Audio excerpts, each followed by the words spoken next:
Hi everyone. It is Saturday night. It's only around 7:40 and I'm sitting here in this bed. Um I have a few more sessions tonight and I wanted to talk to all of you. Uh I told you guys I was going to do a video about how I know that Jesus is real, and this is a real story that happened to me. So please stay tuned because I'm going to talk about that. That's the whole purpose of tonight's video. I know that it's a little grainy on here because I'm using Zoom to record, but I don't feel like getting all the equipment out and the whole nines. Miles is next to me in his little carrier. I put his bed in the carrier and put a sheet over it so he feels safe and secure in there. And that's where he's been going to sleep. Um, he, in the last 2 days, has made a complete turnaround. I know that your prayers have completely helped. And yeah, I know that your prayers helped. I cannot thank you all enough for praying for Miles. Today, not only has he been peeing since the last time I came on, whatever point it was it yesterday? I can't even get my days straight this week. It was a week. Um, he's been peeing. I've never been so excited by the sound of a cat's pee in my life. And today, he actually was chasing a fly around the house. He ate a spider in the porch, and he's getting back to his old self. And I am just on Monday, I'm getting back to my old routine. I really fell off the wagon with diet and everything else, and taking care of myself with this whole thing with Miles. And so I'm just going to try to get everything back into routine in here, because he's definitely on the mend. I know he is. I want to thank, first and foremost, I want to thank Michelle, my best friend in the whole world, for the not only last night, but the amount of numerous times that she has driven out here just to take me out to dinner, to get me out of the house. And you know, and then, last night she ended up staying over, and she came over here late last night and she stayed over, and the cats love her. And it just made Miles feel comfortable because he loves her so much. And it just made everything feel normal around here. Like, I know keeping him in one room secured and locked up also wasn't helping matters because he didn't understand why I was doing that. So to get him back around the house, getting the routine backing up. So anyway, I want to thank Michelle not only for your support all these years. We've been friends now. I was friends with Michelle's husband for years before I ended up finally meeting Michelle. Years and years ago, she had a really crazy work schedule, and it never allowed me to be able to meet her. Her husband and I's bands used to play together all the time. Her husband has been so good to me during the time that I was trying to get this channel launched. And well, not this channel, the my career launched. He gave me a job. Like, they've been so good to me. And yeah, so I got to meet Michelle, like really start hanging out with Michelle in 2017.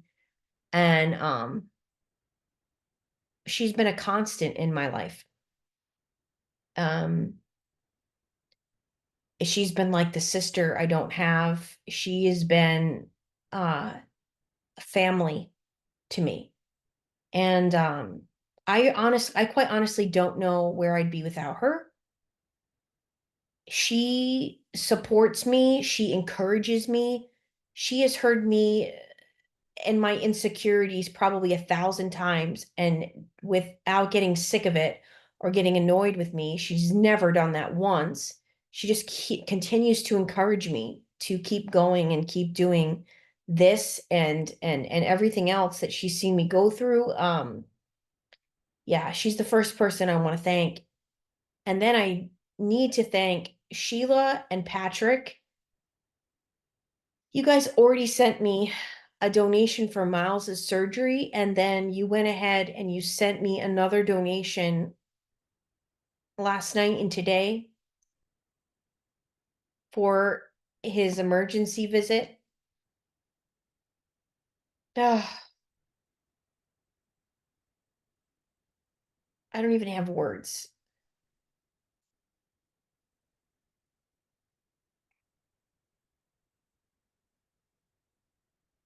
Um, I'll just say this much because I don't really know what to say other than I went forward and thanked you both in return back on the PayPal. I sent a thank you message, but it does no, the words just can't make up for much. It's like you can't put it into words. I just, I have never in my lifetime, I want you guys to know this. I have never in my lifetime felt so much support and caring of me and kindness. I've never experienced that. And especially all the years that I was surrounded by horrible people and realizing some of the people I thought were supportive of me or that they weren't. And you guys have made me realize that. You guys truly care. And for those of you, besides the donations that just show up here, that just comment, that just support, that just share the videos, comment, you're part of this community on this channel. Um, I, like I said before, I feel forever indebted to all of you. I truly, truly, truly, truly love and care about all of you. It is a reciprocal exchange here, which for many, many years I never experienced. And so I just want you guys to know that I am so incredibly appreciative and so incredibly blessed. Um, Denise, you're another one I need to thank from the bottom of my heart. You are helping me in more ways than one right now. And you should know that. And last but definitely not least, right now, to think off the top of my head, is Tish and Nathan, who volunteer their time to not only helping this channel, but beyond that, we are such good friends. We care about one another. We help one another. And it is a wonderful friendship that I cherish. And um, yeah, um, there's so many people to thank. There's so many people to thank. Janet is another one to go out of my way to thank. All of you, all of you, you know who you are. In my life that um yeah, that hear me, you see me, you acknowledge I'm a person, I acknowledge you're a person. Yeah. So, okay. The other thing I just wanted to say is yeah, I told you guys I'm launching the second channel I'm going to have on here for you. I just want you guys to know this is a channel that for those of you that may or may not know, my brother and I used to do very creative stuff together since I was 14 years old. Well, since we were younger than that. But we have always come together all the years to come up with something creative to do together, whether that be bands. We did some acting together. We've always done that, which is such a strong, amazing, unique bond I have with my brother. And when I came to him in the fall with this idea, he liked it and he's like, let's do it. Now, for those of you that may or may not know, my brother is an incredible, talented editor. And yeah, I would have been going to him to have my videos looking quite top notch and professional years ago, but I knew he deserved to be paid for his time, and I didn't have the extra money to pay him for that. So I never asked him to do that for this channel, and I don't think any of you care about that for this particular channel. However, my brother has put in countless hours to our creative channel, which is going to be called Wow That's Nuts, spelled Nutz. Um, it's a comedy channel. It is a family-friendly comedy that we've come up with. And his family is involved. So his wife is in one of the episodes. His son is in a few of the episodes. His daughter is in the episodes. So my niece and nephew. And we have had so much fun making this. We started making this the first week of January. And I just can't explain to you the amount of time that goes into something like this. And you'll see it when I start to, put the commercials up this week, letting you know where to go to subscribe to the page, and then off we go. Um, yeah, so I'm really excited about this because you guys actually encouraged me to do this, because so many of you were like, Tracy, you're funny, that I come on here because you're funny. And guys, I lost that for so many years. I lost my sense of humor. So to be able to have an avenue to bring that back, and I'm not gonna lie, I think I have a very strange sense of humor.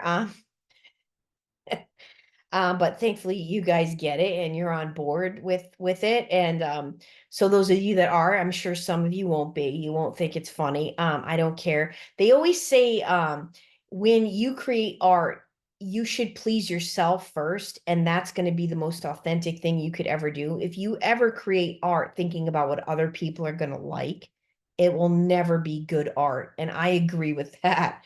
So I quite frankly don't care what anyone thinks. We like I said, we're having a good time creating this together.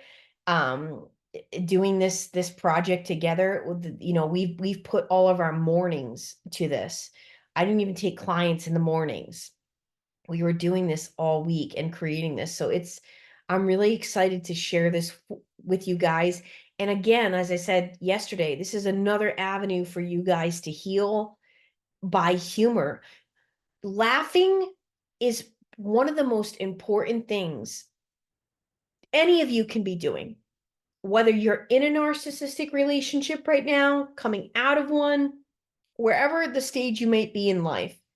Humor is important. And I thought of all the people that shaped my life, that were the pillars for me growing up, that created the person I am today, such as Lucille Ball, John Candy, uh, Leslie Nielsen. I'd say those are my three favorites of all time.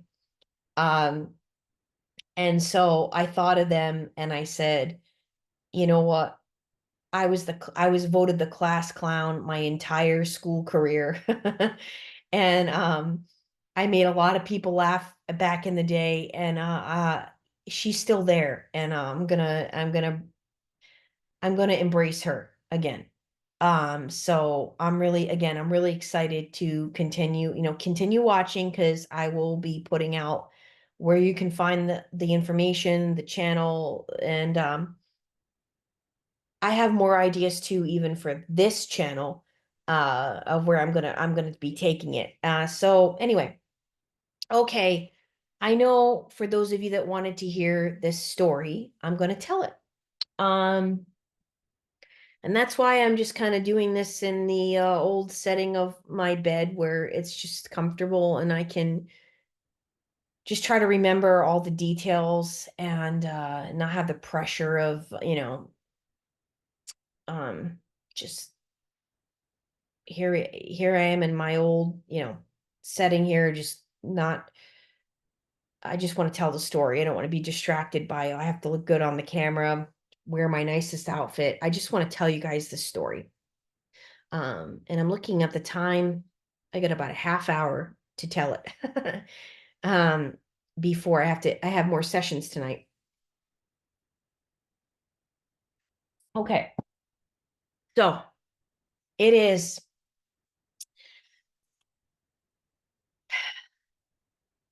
okay. It's 1997, about to turn 1998. I am a junior in high school going to a Catholic high school. Um, my parents were middle class, uh, but uh, my father's boss that he worked for since I was like, I don't know, 6 or 7 years old, 8 years old, maybe, uh, was very good to our family.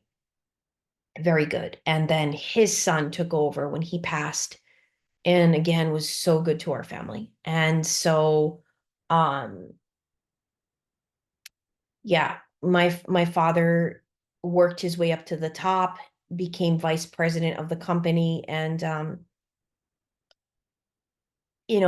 money that he made sure my brother and I went to a good school, a really good school, a school known for its morals, values, ethics, and also it had a really awesome theater program that would compete within states and like a New England competition.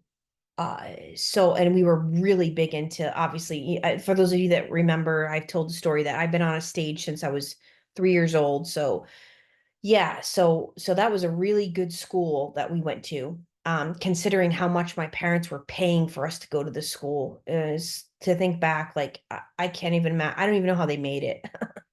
However, okay, so my dad, I remember when I was getting my permit, he took me down to the dealership over in New London, Connecticut, and we were looking at cars and we were looking at some used cars and what have you. And there was this car in the window and it had a big bow on it and it was so cool.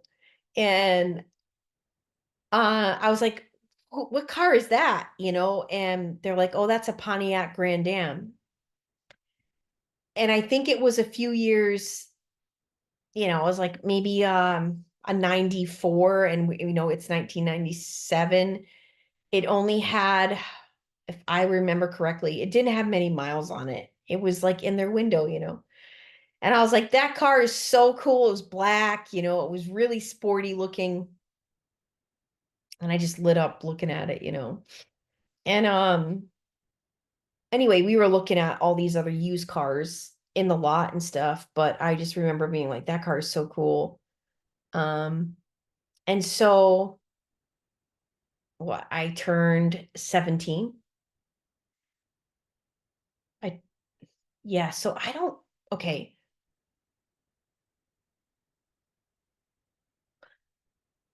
Yeah, I don't remember if it was the fall or the spring, but I want to say it was the fall. And I want to say I'd already gotten my license. So yeah, I was 17 when I got my license. 16, I was in the classes and everything like that. So anyway, my father surprised me. And I went down to the shop. There was like a garage where the owner of the company he worked for kept all of his cars, and there was an area where you could wash your car and everything else. And my father takes me down there, opens up the garage door, and there is the car with the bow on it.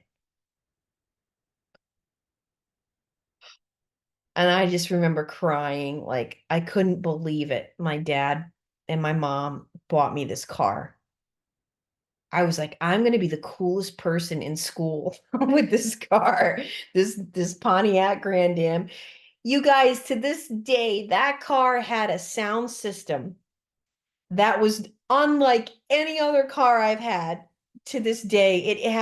It was loud. It had a really bassy system to it. I mean, I listened to like everything from Busta Rhymes to, Prodigy and all these artists from the 90s through that car uh system. And it was a system, I'd be coming into school. I was, so cool, blaring Led Zeppelin, I can remember all this. And anyway, so it was an exciting time for me. I was the cool dork. I was still a dork. I was so much a dork in high school. I didn't do drugs, I didn't drink, I didn't have sex, nothing. I was still a virgin. I was very much into the Lord and very much into my and being a good person. I was in fact, I was smarter in high school than when I got to college. And for those of you that know that story, I've talked about that several times on this channel. So one night, well, okay, let me back up. My father kept telling me or kept asking me, have you read the manual yet? Tracy, you got to read the manual. You have to know where everything is in the car. And I'm like, yeah, yeah, Dad, I know where everything is. Don't worry. Yeah, you're 17, you think you know everything, and you think like, you're so worldly. And I kept telling him, yeah, Dad, yeah, yeah, yeah. So we one so every there was two plays in the fall and in the spring. And of course, I would always get into the play. I would always audition and I'd get the part. And I would you would have to stay after school because the high school I went to was a 40-minute drive. Keep that in mind. It was 40 minutes from my house to high school every day. Yeah. So now I'm driving myself, and I've only been driving myself. I want to say it was probably only 2 or 3 months. And I would have to stay after school, do my homework after school. A lot of us did this that had to travel, that couldn't just go back home and come back because theater sometimes wasn't until like 6 or 7 o'clock at night, theater practice. So you'd have to stay all after school, get your homework done, go to McDonald's, come back, and we'd start theater practice. Well, that day in particular, I remember theater got canceled. So all of us waited up until the very last minute. We were supposed to have theater rehearsal, and then it got canceled. So I was like, oh, okay. So it was kind of a little bit earlier than I normally would be driving home. So it was probably around 5, 6 o'clock, I want to say. Maybe it was 7 at this point that we would have been starting up rehearsal, but I was already driving home. So the exit to get to my house, it was a roundabout exit, right? And so as you come about the round, you are driving, driving, driving, and you come up to your first light.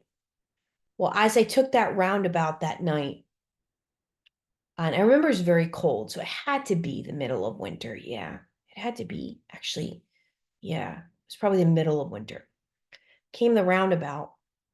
I came up to that first major light. Now, it was the left lane went all the way around to go left onto another route. 3 lanes, no, 2 lanes could go straight, and the right lane could go up this hill up to like where I I went to grammar school where the church is and where my grammar school was. And from this light to my house was probably about 4 miles, maybe 3. Okay. You had to kind of go around and then go up this one road, and then I was off that road. Okay. As I was approaching that light, this noise was so loud when I hit the brakes. I'm looking around at the other cars like, is that their car? Is that my car? Like I didn't know what the noise was. It was so loud and it was scary. And then, I hit the brakes to hit, because the light was red. And I'm sitting there and I'm like, what the heck was that? And all of a sudden the light turns green and I went to hit the gas and my car literally was stuck. Stuck. I couldn't hit the gas pedal. I couldn't do anything. It was like absolutely stuck. I couldn't even open the windows, the electronic windows. Nothing. Nothing. And I'm like, oh my God. And the cars behind me are beeping the horn, and I don't know what to do. I don't know what to do. I'm 17 years old and I'm sitting there and I'm looking at the cars around me. Everyone's like going, it's a major intersection.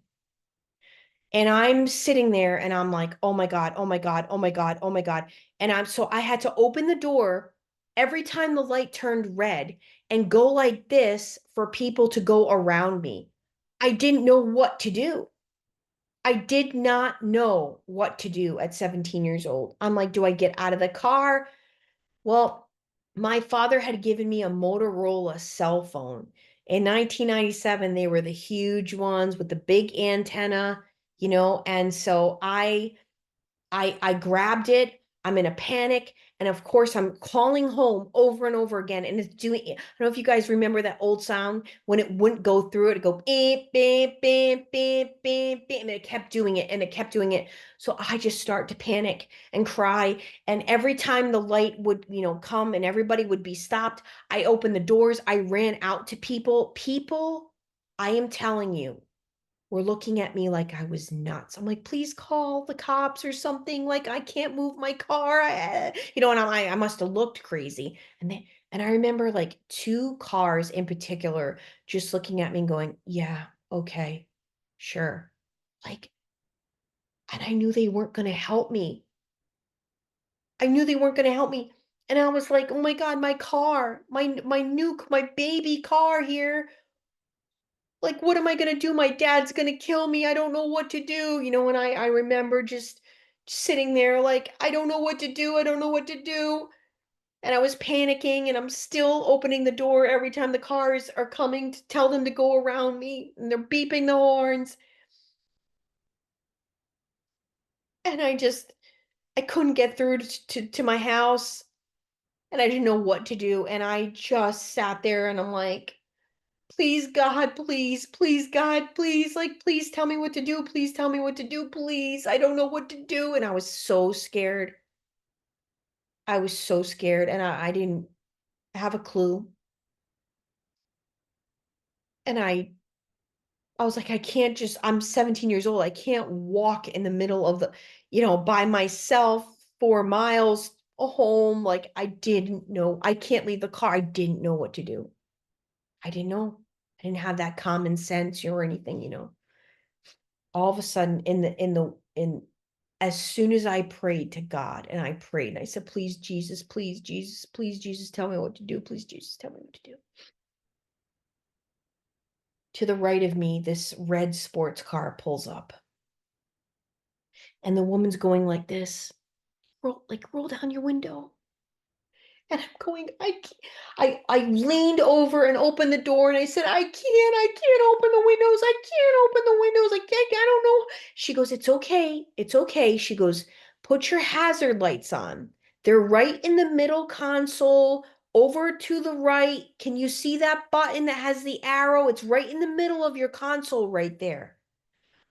She goes, hit that, click on that, and you're going to get in the car with me. I'm going to take you home. I'm going, "Okay, oh," and I just did it. I got out of my car. Now, normally, I would be so hesitant to get in anybody's car. I mean, I had that street smarts to me, and I just listened to her. I got out of my car. I went around. I got in her car, and all I'm thinking about is what's going to happen to my car? What's my dad going to say? Is my dad going to be mad at me? Who's going to get my car? This is all I'm thinking about. And as we're driving, she says to me, she had long, long, long blonde hair, very petite. I remember, this beautiful red sports car I got into in the middle of the winter. And she said, um, I just want to let you know that um, when all is said and done, she says, I want you to make sure you read your manual. I'm just, I'm just kind of like, and she's like, I just want you to also know there's been a lot of major accidents in that area, in that intersection we were just at. A lot, she said, a lot. She says, I'm not from around here, but I know that there's been a lot of accidents over there. And so the next time something like that would ever to happen, you need to get out of your car immediately and move over to the side, because the cars that are coming through the highway onto that light, they could very well, kill you. So if that ever was to happen again, I want you to, make sure that you get out of the car immediately. I said, okay. And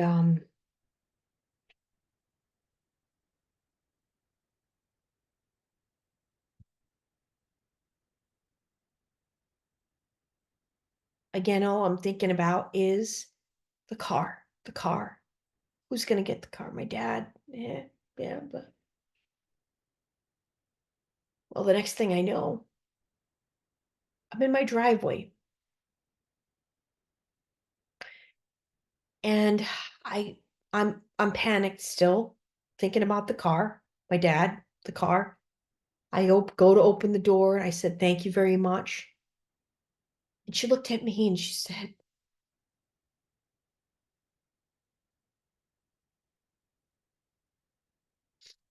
"God bless you, Tracy."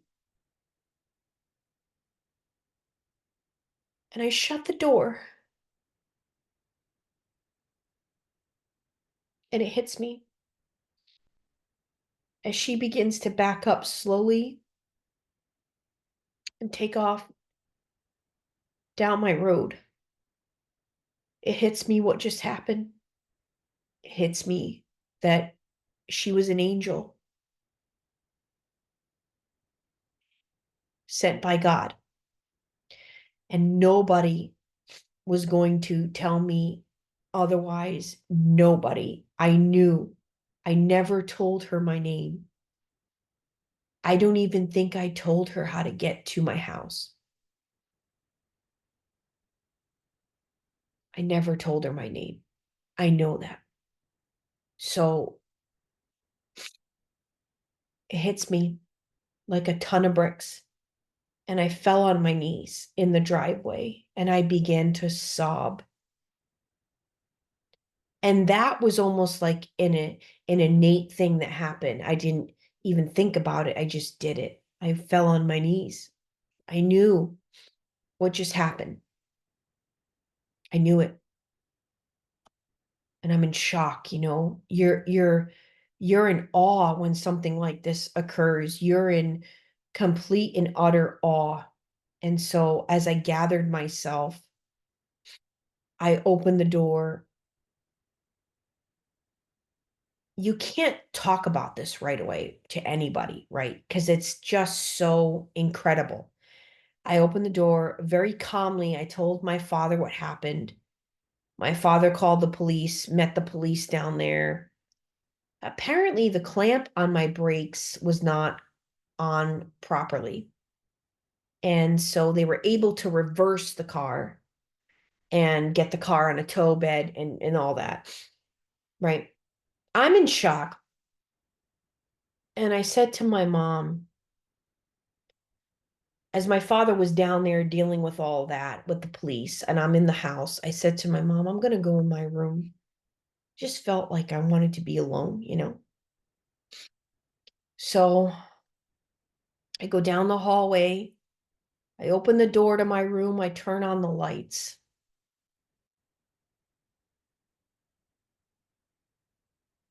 And strategically placed on my carpet was this little thing, this little square thing.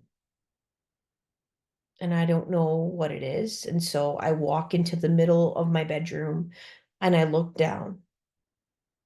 And I'm telling you, it was strategically placed in the middle of the carpet for me to see. And I go over and I lean down and I pick it up.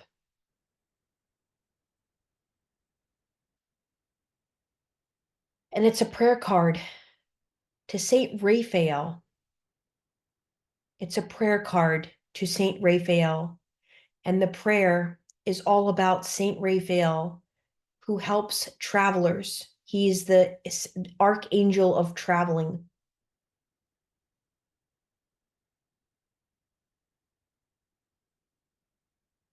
And once again, I'm looking at this thing in shock, reading the prayer, and the tears are streaming down my face. And I'm like, Mom, Mom, Mom. I'm like, what is this? She comes in my room and I'm like, what is this? Who put this here? And she's looking at me. She's like, I don't know what you're talking about. What is your problem? I'm like, who put this prayer card here? Where did you get this? She goes, I don't know. I didn't take any prayer cards or I said, did you get this at church last week? Who got this? She's like, no. I was with you in church last week. You didn't see me bring home any prayer cards.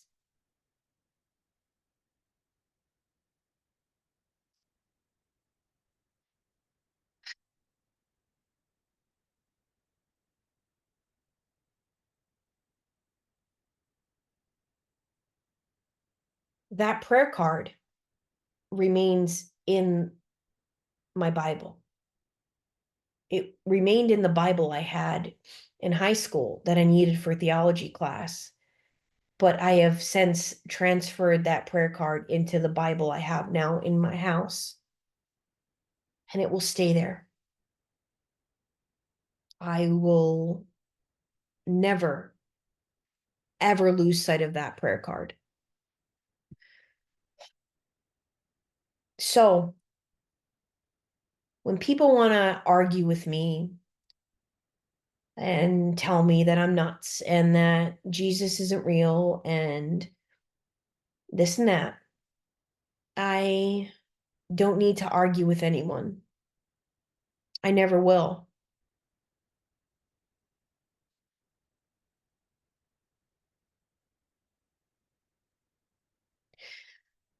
I can't tell this story without crying because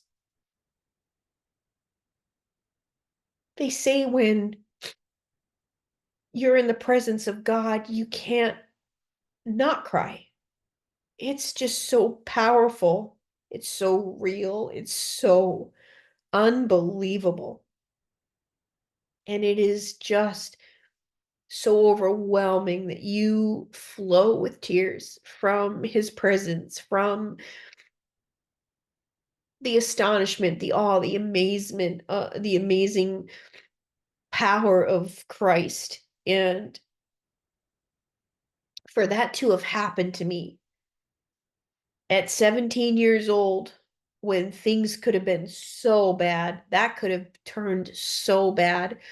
I turned to him in complete distress, in complete, I don't know what to do. And he sent his angel to me to get me out of there. I often wonder, that woman particularly said, I am not from around here. She said it. I will never forget her words. even though it was focused on the car, I remember what she said. I'm not from around here, but there have been a lot of people who have died at that intersection. I wonder if she was one of them. Who knows?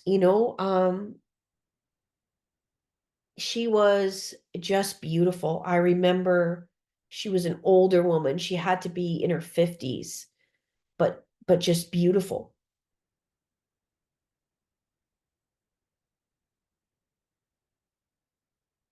I could have really looked all that up and tried to get all the history of who died at that intersection, but I just wanted to let it be what it was.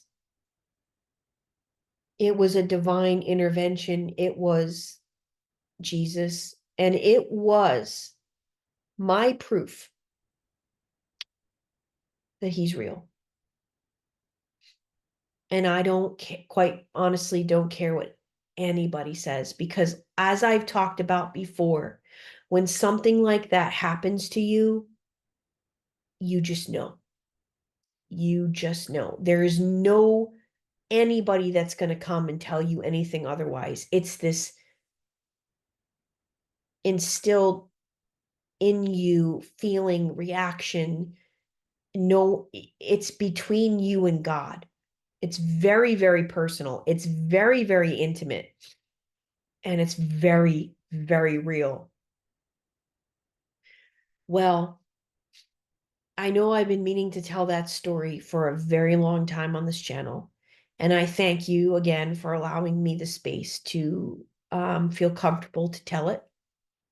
And I hope this story would encourage some of you to think back to maybe some things that have happened in your life so that you could leave in the comments for people to read your stories of how you know Jesus Christ is real. Jesus Christ is my Lord. It might not be your Lord, but he's mine. And I would just hope for maybe some of you that are not familiar with him, give him a chance, learn about him. Um, Check out some channels of people that talk about him. A lot of times, people are very interested in the darkness. People are interested in the exorcisms, the demons, this, and that, all the dark stuff. And but what people have to understand is if you believe in all that, you got to understand that there is someone ruling the light, the goodness, the protection, um, the divine, way. And so whatever is going to get you to learn and understand that, uh, I'm all for it. And I would be happy to talk to anybody about the many, many more reasons how I know he's real. But this was the defining moment in my life to show me that. And as I've stated before, that's why the years I said I believed in him, but technically truly turned my back on him are the most shameful years of my life because I knew better. I knew better. And I knew better than to try drinking alcohol. I knew better. I always say I think I was smarter in high school, and I'm finally getting back to her again. The real me that knew all of this. Anyway, I also want to remind everyone that Jesus makes the rules, and he doesn't make the rules to hurt people. He makes the rules because the rules exist to protect you, to keep you safe, to show you the way you're supposed to live your life. And if you can follow them, you will live the life you're supposed to live. And you'll see that. Now, it might not be an easy life, but it's going to be a life that at the end of the day, at the end of life, you will truly be proud of. And more importantly, Jesus will be proud of. Because he's calling us all the time. He's asking us to do his will and let our will align with his.